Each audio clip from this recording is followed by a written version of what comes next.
E olha só, você conhece a expressão narcisismo? Sabe de onde vem esse termo? A gente tem uma entrevista agora no Ver Mais para falar sobre esse comportamento. Mas antes, vamos fazer o seguinte, vamos entender melhor, saber de onde ele vem, para saber por que ele é usado. Pode rodar. Narciso é um personagem muito lembrado da mitologia grega. É símbolo da vaidade. Segundo a lenda, Narciso era muito belo e quando nasceu foi dito a ele que seria muito atraente e que teria uma vida bem longa. Porém, não deveria admirar a sua beleza, ou melhor, ver o próprio rosto, uma vez que isso amaldiçoaria sua vida. Era extremamente belo, porém também arrogante e orgulhoso.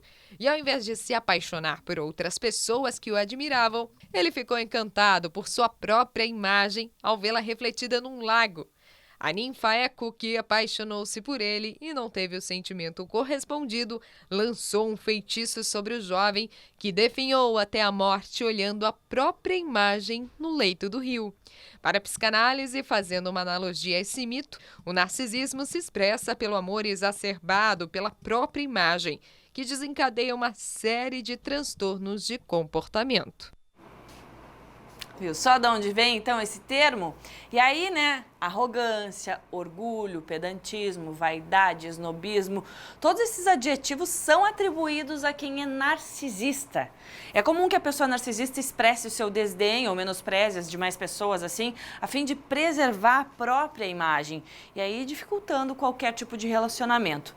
Porém, o que muita gente não vê como maldade pode ser um transtorno de comportamento. E aí, como lidar com esse ser? E se você for esse ser, como saber, né? A psicóloga Carolina Brunin está aqui com a gente para falar sobre isso. Carol, seja bem-vinda, tudo bem? Tudo bem.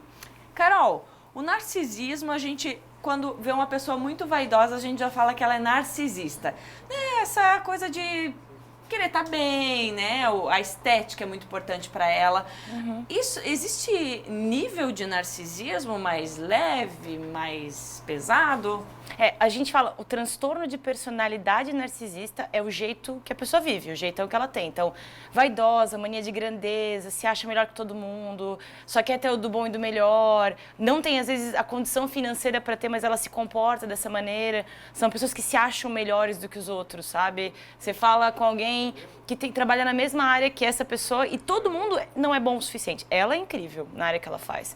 É a pessoa que todo mundo deseja, então são pessoas que elas estão com você agora, enquanto é muito legal, quando não é legal para elas, elas começam a te tratar mal, te desdenhar, chantagear, manipulação, tudo coisas que envolvem pouca empatia. Eu não fico muito preocupada em como você se sente, como eu te trato. Eu faço porque é bom pra mim, se deixou de ser bom pra mim, não é mais legal. A gente acha que o narcisismo é só a pessoa que se acha muito bonita. Pois é. E nem sempre elas são. Entendi. Elas se acham bonitas. Então, quando a pessoa simplesmente dá um tratamento assim, por exemplo, ela gosta de estar sempre bem arrumada. Quando a pessoa gosta de estar assim bem, a gente chama de narcisista, mas é diferente do comportamento. Aí já não é um transtorno. A pessoa gostar de si, gostar de mostrar sua imagem, estar sempre bem, é algo, realmente é a vaidade da pessoa. Mas se ela não tratar mal as outras, todas essas características que você deu, aí então já não é um transtorno. A pessoa que gosta... Eu quero saber, o que é aceitável? Então, a pessoa que se gosta, que gosta de se cuidar, gosta de se vestir bem, mas ela não tem essa coisa de se achar melhor do que todo mundo, ou ter mais direitos do que todo mundo, ou de achar que o que ela faz, ou do jeito que ela é, ninguém é bom o bastante para ela, isso é um problema. E o grande problema do narcisista é a falta de empatia. Ele não consegue se colocar no teu lugar, ele não está muito preocupado em como você se sente. Por exemplo, relacionamentos onde uma das partes é narcisista, você fala para a pessoa, olha, eu não gosto quando você faz isso. E daí a pessoa fala, mas é uma brincadeira, supera. A pessoa insiste que você que está magoado está errado. E aí acontece o tal do gaslighting, eu te faço achar que você é maluco pelo que você está falando, que você está exagerando, que o que você está criticando não é um problema. Ou, por exemplo, você pede para a pessoa, olha, não se atrasa mais, é importante para a gente chegar no horário. Tá, então eu não posso mais então me cuidar e fazer as coisas. A pessoa sempre faz você se sentir mal porque você está mexendo com o mundo dela. Ela não é uma pessoa muito disponível a negociar. Talvez no começo da relação ela seja ótima. No curto período de tempo, ela começa a sempre fazer você se sentir em dívida. Sempre você tendo que melhorar. Sempre você tendo que ser mais. Então, autoestima, eu não vou te magoar. E se você me disser, Carol, você está me magoando, eu vou dizer, opa, não sabia. Um narcisista, ele vai dizer, não tô magoando, ué, pra mim tá ótimo, não sei por que pra você não tá. Se pra mim tá bom, pouco me importa o que você acha. Isso. Essa é uma das formas de identificar como é que a gente... Porque eu acredito que, sendo assim, a própria pessoa, ela nunca vai admitir o narcisismo, né? E muito menos que alguém fale pra ela. Como é que identifica isso e diz, meu bem, vem cá, vou te contar uma coisa, tem um probleminha aí. Como é que faz isso? Veja, para essa pessoa não é um problema. É o jeito que ela vê o mundo, é o jeito que ela se relaciona.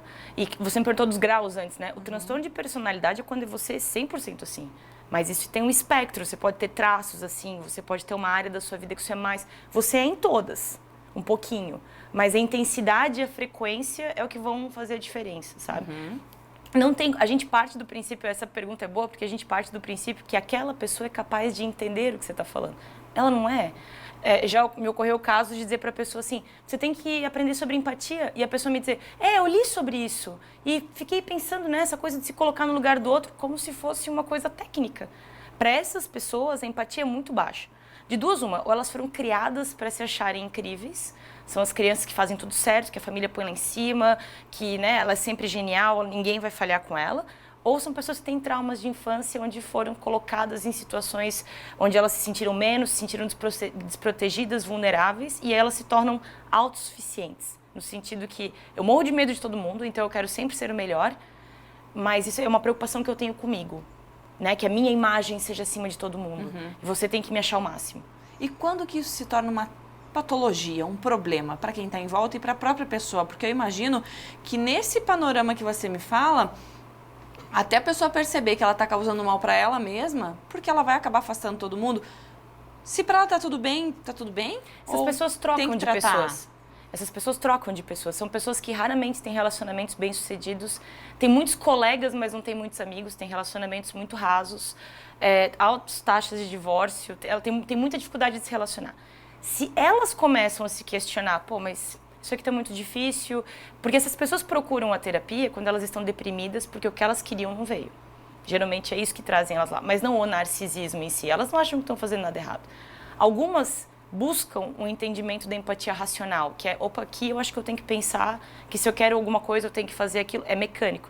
Mas, de modo geral, essas pessoas é que nem um psicopata. O psicopata não procura atendimento psicológico, porque ele acha que está tudo bem. Então, o narcisista é a mesma coisa, ele é ótimo. Inclusive, se ele procurar, ele vai ter que procurar o melhor. E talvez, no nosso caso, no Blumenau, não tenha para ele o suficiente. E aí isso pode ser, até que nível isso pode ser tratado? Porque me parece que a percepção dessa pessoa sobre si mesma é muito longe da realidade. Então, assim, ir ao psicólogo, fazer um tratamento, até que ponto isso pode ser remediado, tratado e se tornar uma pessoa que realmente sinta empatia? Só a partir do momento que essa pessoa sentir? De modo geral, essas pessoas não procuram. Elas procuram porque elas estão em sofrimento, porque outras pessoas estão colocando elas numa posição ruim. Mas elas, porque elas entendem que tem algo errado com elas, como a gente está conversando, não. É o jeitão delas de viver. Achar que elas merecem só do bom e do melhor, e que elas são melhores que todo mundo, e que elas podem passar por cima das pessoas. Então, você senta com elas e fala, percebe o que você está fazendo, está passando por cima? Ela vai dizer, aham. Ou, não, eu não estou passando por cima. O que eu estou fazendo é muito difícil para essas pessoas assumir responsabilidade. Quando a gente vê casais que estão se divorciando por conta de uma das partes ter um comportamento narcisista muito forte, a culpa nunca é dela. E quando ela assume a culpa, é para criar uma situação de desconforto para que o outro pegue a culpa. Sim. Elas não entendem como a gente entende o que elas podem fazer de diferente. Que dá para ser diferente. Certo, Carol. Obrigada por estar aqui com a gente. Obrigada. Começar a nossa semana, pezinho direito. Espero que sim. Até a próxima.